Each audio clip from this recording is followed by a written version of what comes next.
Okay, so I want you to just visualize a table right there in front of you. Right. And on this table, I'm laying out 4 cards, just, 4 plain white cards. Sounds simple enough. It does, yeah. But don't let the simplicity fool you.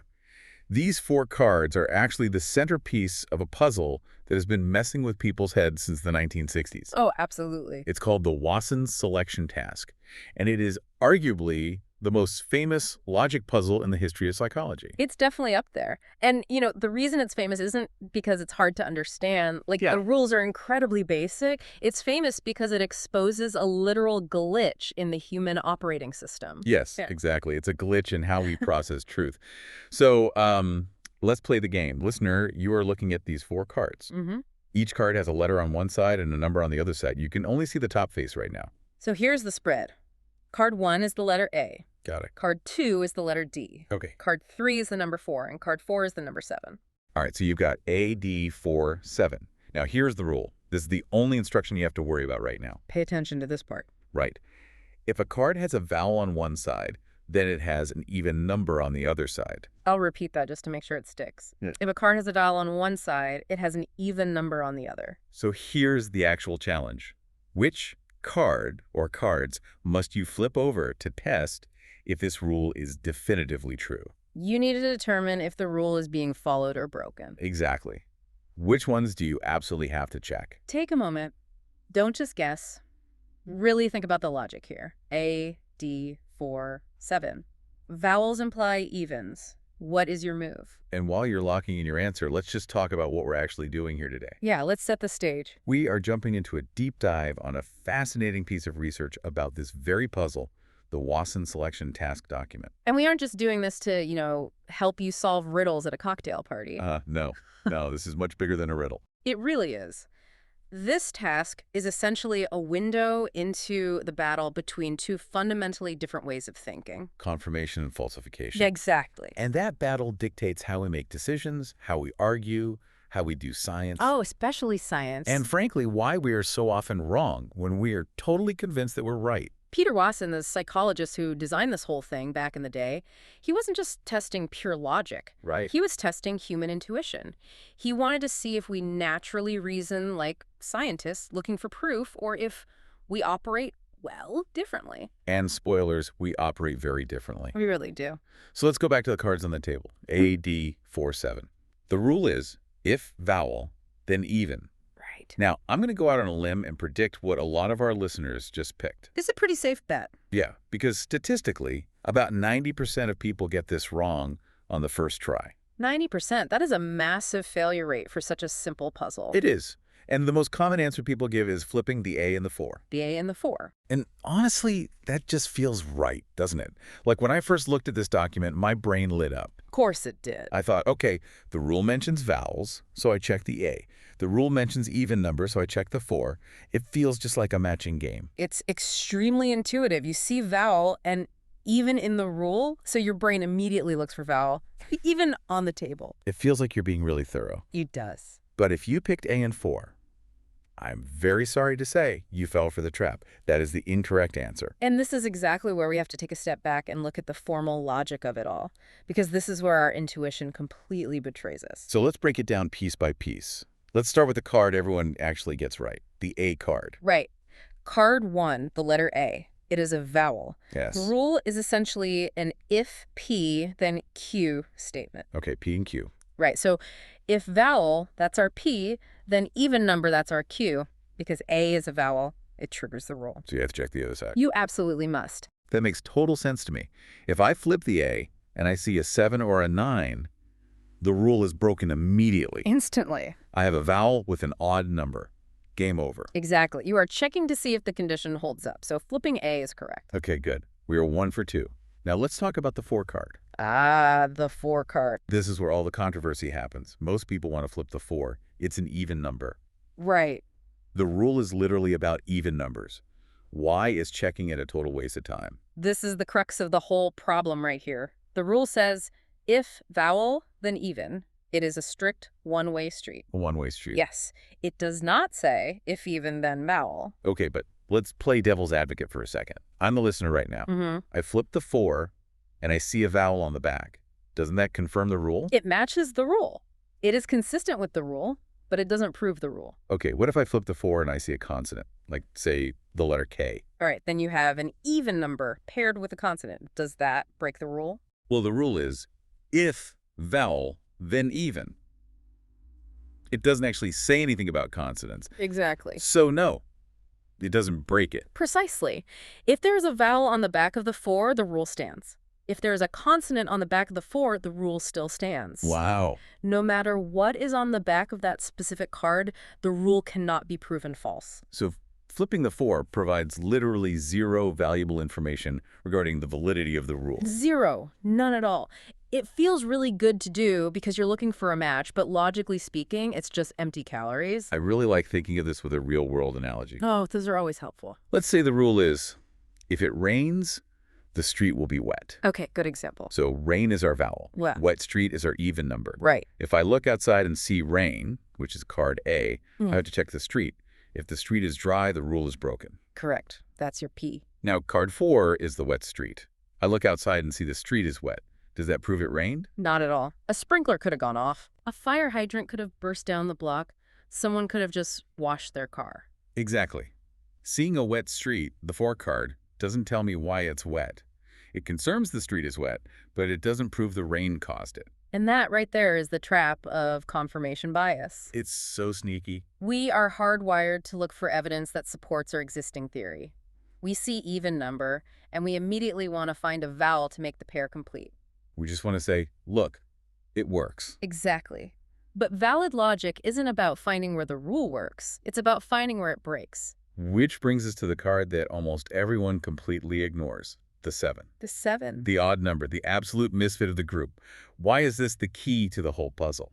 Because the 7 represents the potential counterexample. In formal logic, this is a concept called modus tollens. Modus tollens. Yes. If the rule is vowels must be evenal, the only thing that destroys that rule is a vowel that is odd. The forbidden combination. Vowel plus odd. Exactly.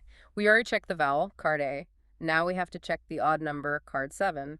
So walk me through the scenario here. I flip the 7. Okay, you flip the 7 and you see a consonant. Let's say the letter D. You're fine. The rule stands. Right. But what if you flip the 7 and you see an A? Oh, then I have an A, a vowel, paired with a 7, an odd number. Yes. And since the rule is, if vowel, then even, I have just found a vowel that is not even. And just like that, the rule is falsified. It is definitively proven false. That is the aha moment right there. You flip the 7, not because you expect to find a match, but because you are trying to find the one single thing that would destroy the theory. Exactly. You are actively trying to break the rule. Yeah. And that is a completely different psychological state than trying to confirm it. It really is. So the correct answer to the Wason Selection Task is A and 7. You check the condition, which is A, and you check the potential violation, which is 7. And I guess we should probably mention the D card briefly, just to be totally thorough. Oh, right.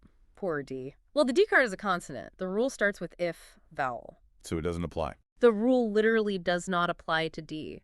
It's completely irrelevant. Flip it, don't flip it, it changes nothing. Poor D. Just sitting there irrelevant. Okay, so A and 7.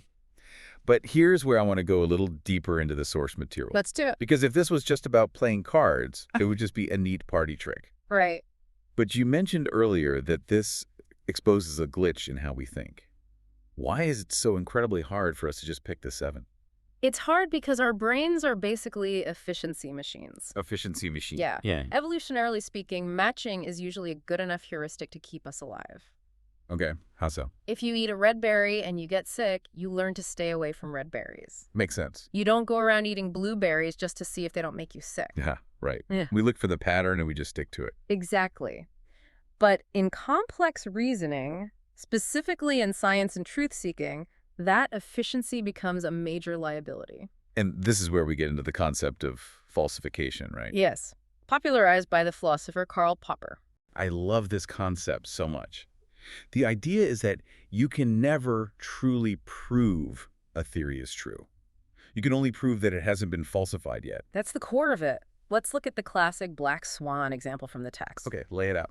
Suppose your running theory is all swans are white. Okay, so I'm the researcher. I go down to the local park and I see a white swan That's my 4 card. I feel really good. I just confirmed my theory. Then you travel to a lake in England. You see more white swans. You Right. go to a pond in Canada. White swans everywhere. You now have thousands of data points confirming your theory. You feel incredibly confident. But I am still wrong. You are absolutely wrong, because in Australia, there are black swans. Wow. All those thousands of white swans, those 4 cards, they didn't prove the rule was universal. They just gave you a massive false sense of security. So the only way to truly test the all swans are white theory is to actively look for a bird that isn't white. Exactly. You have to go hunting for the black swan. You literally have to flip the 7 card. And that is just so counterintuitive to how we live our daily lives. We do not like looking for black swans. We really like looking for what we already know. Oh, definitely. Just think about how this applies to modern information consumption. Oh, boy. The algorithms on social media, they are the ultimate 4-card machines. Oh, totally. If I click on a video about, say, why coffee is good for you, the algorithm instantly says, great, here are 10 more videos about why coffee is good for you. It feeds you vowels to match your evens over and over. And you walk away an hour later thinking, wow, the evidence is overwhelming. Coffee is a miracle drink. But you are just drowning in confirmation. Right. But if I were thinking like a scientist, if I were actually using the logic of the Wason task, I should just watch those videos. No, you should actively search for the health risks of caffeine. Yes. I should be looking for the specific study that says coffee causes anxiety or insomnia. I should be trying to find the exact evidence that contradicts my belief. But that feels bad. No one actually wants to do that. No, it's terrible. Mhm. It's so uncomfortable to read an op-ed by a politician you hate, or to look at data that suggests your favorite investment might completely crash. It is uncomfortable. It's classic cognitive dissonance. But that discomfort is literally the feeling of getting closer to the truth.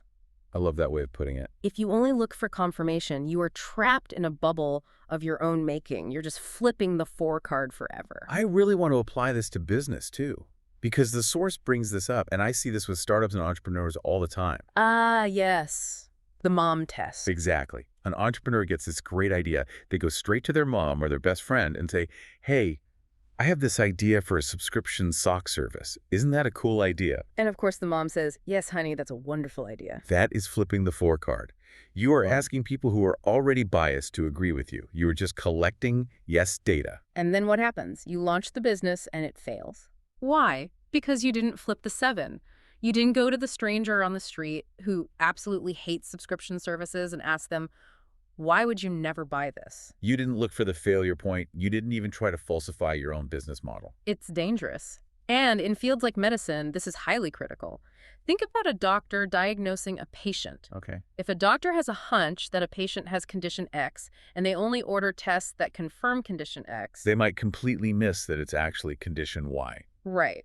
A great diagnostician doesn't just look for symptoms that fit the hunch. They actively look for symptoms that don't fit. Like, if this is the flu, why is there no fever? Exactly. They look for the discrepancy. They flip the 7. It really seems like falsification is the bedrock of critical thinking entirely. It's the stark difference between feeling right and actually being right. I'd go even a step further than that. It is the difference between ideology and science. Ideology looks for confirmation. Science looks for falsification. If you can't specify what exact evidence would prove you wrong, you aren't thinking scientifically, you're just believing. That is a pretty heavy realization. It means we have to constantly police our own brains. We have to catch ourselves right in the act when we reach for that 4 card. And the source material actually discusses this psychological bias in really deep detail. It points out that even when people are explicitly taught formal logic, they still struggle with this in real-time scenarios. Because the context matters so much. But context is everything. Yeah, didn't the research find that if you change the context from abstract numbers to social rules, people suddenly get way better at solving it? They did. This is a very famous variation of the task. Let's do it right now. Okay, let's do it. If I tell you the rule is, if you are drinking alcohol, you must be over 21. Okay, so alcohol is our vowel now. Over 21 is our even number. Right. Now imagine the cards are 4 people sitting at a bar. Got it. Person A is drinking a beer. Person B is drinking a Coke. Person C is 25 years old, and person D is 16 years old. Right. Who do you check? Okay, let's see here. Person A has a beer. I need to check his ID to make sure he's over 21. That's the A card. Correct. Person B has a Coke. I don't care how old they are. Irrelevant. That's the D card. Person C is 25. They can drink whatever they want. I don't need to check their glass. That's the 4 card, right? The trap. Yes. And person D is 16. That's the 7 card. Yeah. I definitely need to check what they are drinking, because if that 16-year-old has a beer, the rule is totally broken. Exactly. In this social context, almost everyone gets it right on the first try. They immediately check the beer drinker and the 16-year-old. Why is that, though? Why are we absolute geniuses at the bar, but complete idiots with the white cards? Because we are highly evolved to detect cheaters. Cheaters. Yes, we deeply understand social contracts. If you take the benefit, like the beer, you must pay the cost, which is being old enough. Right. We are incredibly good at spotting people breaking rules in a social setting. But when it becomes abstract logic, like if vowel then even, that cheater detection module in our brain just doesn't activate. So we just fall back on the lazy matching strategy. Exactly. That is fascinating. So we actually have the hardware to do this correctly. We just need to learn how to apply that cheater detection logic to abstract problems. We basically need to treat our own beliefs like the 16-year-old at the bar. We need to card them. We need to actively check if they are breaking the rules. I really love that. Card your own beliefs. It's the only way to be truly honest with yourself. So, bringing this all back to a summary for the deep dive today. The Wason Selection Task isn't just a logic puzzle, it's a warning. It's a massive warning that your brain will happily lie to you just to keep you comfortable. Yeah. It will highlight the evidence that makes you feel smart, and it will intentionally hide the evidence that proves you wrong. To actually find the truth, we have to fight that instinct. We have to actively ignore the 4 card. Ignore the easy confirmation, the wet street, the white swan, the news channel that perfectly agrees with us. And we have to be brave enough to flip the 7 card. Yeah. The odd number, the black swan, the dissenting opinion. We really have to stop asking, am I right? And start asking, how could I be wrong? That is a much scarier question to ask yourself, but it is a much more useful one. It really is. I want to leave you, the listener, with a challenge this week. We all have something we are absolutely sure about. Everyone does. Maybe it's a project at work, maybe it's a parenting strategy, maybe it's a strong political stance. Take that belief and ask yourself, what is the 7 card here? Yeah. What is the specific piece of evidence that, if you actually found it, would definitively prove you wrong? And this is the really hard part. Go look for it. Google it. Ask the critic, do the actual test. If your belief survives the 7 card, then it's actually worth holding on to. If it doesn't, well, better to know now than later. Truth over comfort. That is the point of this deep dive. Thanks for letting us mess with your heads today. Keep flipping those cards, and we'll catch you on the next deep dive.